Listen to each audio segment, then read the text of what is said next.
मनुष्य जीवन की सबसे बड़ी विडंबना ये नहीं है कि वो दुखी है। सबसे बड़ी विडंबना ये है कि वो अपने दुख का कारण नहीं जानता। जब अर्जुन कुरुक्षेत्र में खड़ा था, उसके हाथ में गांडीव था, पर मन में प्रश्नों का तूफान था। वही अर्जुन आज तू है, वही युद्ध आज तेरा जीवन है, और जो श्री कृष्ण उस दिन बोले थे वही आज भी तेरे लिए बोले जा रहे हैं। मनुष्य बार बार पूछता है, मेरे साथ ही ऐसा क्यों?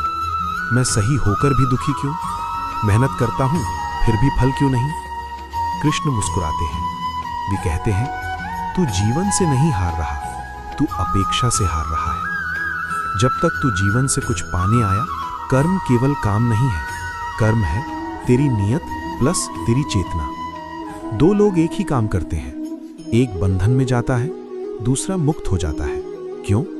क्योंकि एक कर्म फल के लिए करता है, दूसरा कर्म कर्तव्य के लिए। कृष्ण कहते हैं कि फल की चिंता ने ही तुझे अशांत किया है, कर्म ने कभी नहीं। अर्जुन बोला, ये मेरे अपने हैं, इन्हें कैसे मारूं? कृष्ण ने कहा, तू शरीर देख रहा है, मैं आत्मा देख रहा हूं। यहीं से गीता शुरू होती है। जब तक तू व्यक्ति देखता है, तू दुखी रहेगा। जब तू तत्व देखना सीख जाएगा, तू मुक्त हो जाएगा। कृष्ण कहते हैं, आत्मा न जन्म लेती है न मरती है। तेरी सबसे बड़ी गलती क्या है? तू खुद को नौकरी समझता है, रिश्ते समझता है, शरीर समझता है, पर तू इन सब से पहले आत्मा है। डर आता है खोने से, बदलने से, मृत्यु से, पर जो कभी मरता ही नहीं, वो डरे कैसे? डर तेरे शरीर को है, आत्मा को नहीं।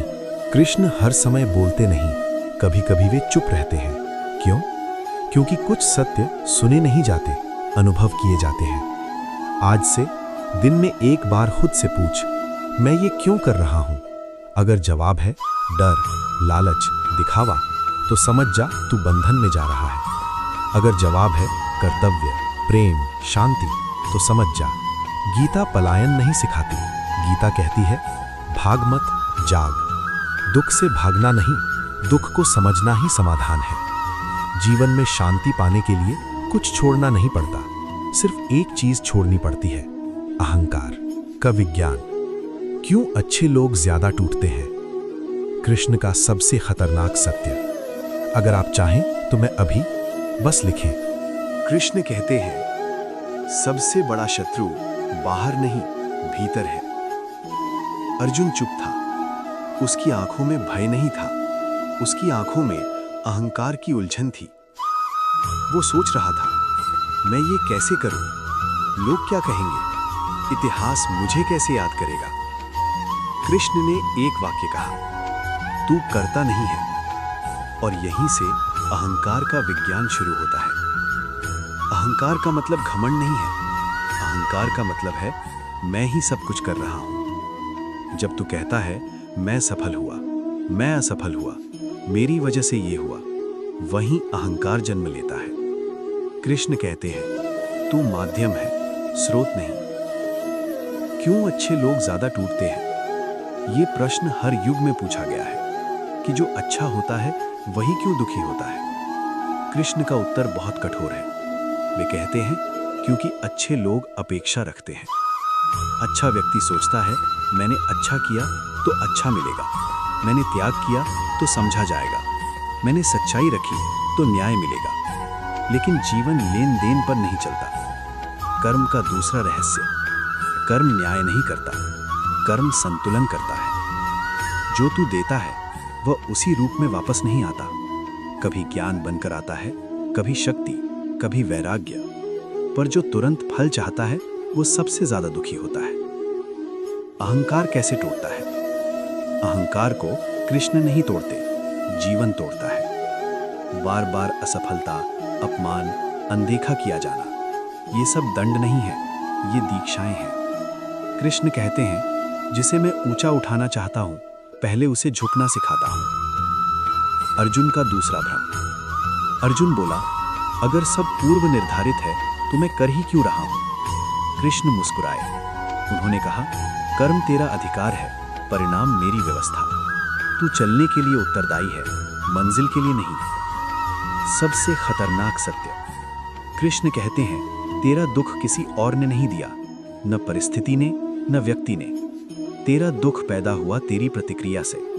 घटना सबके जीवन में आती है, लेकिन पीड़ा चुनना तेरा निर्णय है। मन मित्र है या शत्रु?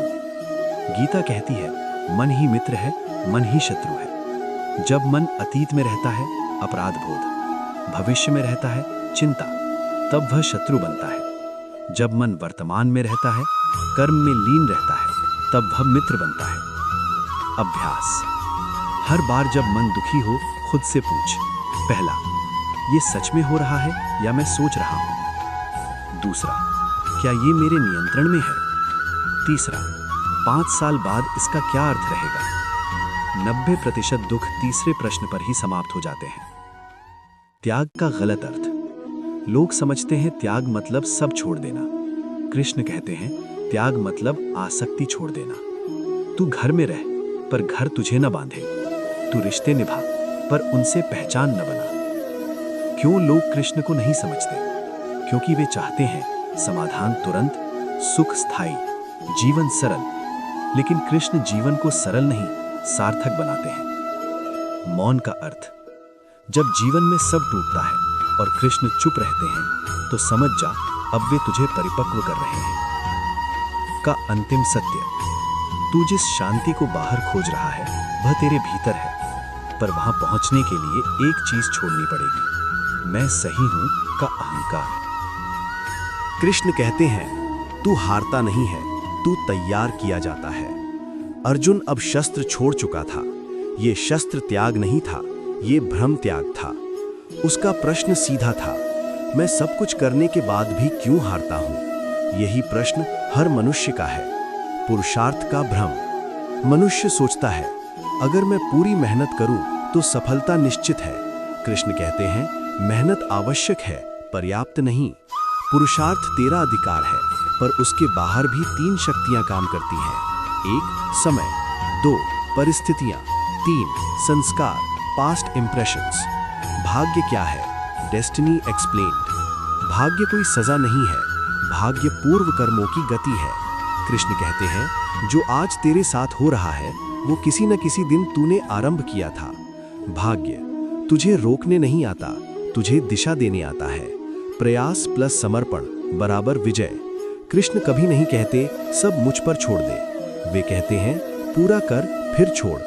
जो व्यक्ति प्रयास नहीं करता, वो आलसी है। जो व्यक्ति प्रयास के बाद भी चिपका रहता है, वो दुखी है। अर्जुन की रणनीतिक भूल। अर्जुन युद्ध को भावनाओं से देख रहा था, रिश्तों से देख रहा था। कृष्ण ने उसे सिखाया कि रणनीति भावना से नहीं, विवेक से बनती है। यही जीवन का युद्ध सूत्र है। क्यों सही समय पर सफलता नहीं मिलती? कृष्ण कहते हैं, क्योंकि तू परिणाम के लिए तैयार नहीं है। अगर आज तुझे वही दे दिया जाए जो तू चाहता है, तो तू टूट जाएगा। इसलिए देरी इनकार नहीं है, देरी बराबर तैयारी। कर्म का तीसरा रहस्य। कर्म तुरंत फल नहीं देता, क्योंकि कर्म परीक्षा नहीं, प्रक्रिया है। बीज बोने और फल आने के बीच अंधकार होता है, मौन होता है, प्रतीक्षा होती है। जो बीच में हार जाता है, वो कहता है कुछ नहीं हुआ, पर भीतर बहुत कुछ हुआ होता है। तुलना सबसे बड़ा विष। अर्जुन ने जब दूसरों को देखा, तो स्वयं पर संदेह आया। कृष्ण ने कहा, तुलना से प्रेरणा नहीं, पीड़ा जन्म लेती है। हर आत्मा का मार्ग अलग, समय अलग, परीक्षा अलग। तू किसी और की घड़ी से अपना समय मत नाप। रणनीतिक जीवन सूत्र। कृष्ण का जीवन देखो, वे भावुक नहीं थे, वे शांत थे, पर निष्क्रिय नहीं। वे जानते थे कहाँ युद्ध आवश्यक है और कहाँ मौन। यही रणनीति तुझे सीखनी है। अभ्यास। कोई भी बड़ा निर्णय लेने से पहले पूछ, क्या ये डर से प्रेरित है? क्या ये अहंकार से जुड़ा है? क्या ये दीर्घकालीन शांति देगा? अगर तीसरे का उत्तर नहीं है, तो निर्णय सही नहीं। हार का आध्यात्मिक अर्थ। हार का अर्थ तू अयोग्य है नहीं होता। हार का अर्थ होता है तू अभी तैयार नहीं, और जो तैयार हो जाता है वही अगली बार विजयी होता है। कृष्ण का मौन संकेत। जब जीवन में सब प्रयास विफल हो और मार्ग बंद दिखे, तो समझ अब मार्ग बदलना है, मंजिल नहीं। का अंतिम सत्य। सफलता का प्रश्न मत पूछ, तैयारी का प्रश्न पूछ, क्योंकि सही व्यक्ति बनना सही परिणाम से बड़ा है। कृष्ण कहते हैं, प्रेम बांधता नहीं है, आसक्ति बांधती है। अर्जुन का प्रश्न अब युद्ध का नहीं था, ये प्रश्न हृदय का था। उसने पूछा, अगर सब छोड़ना है तो प्रेम का क्या? कृष्ण मुस्कुराए।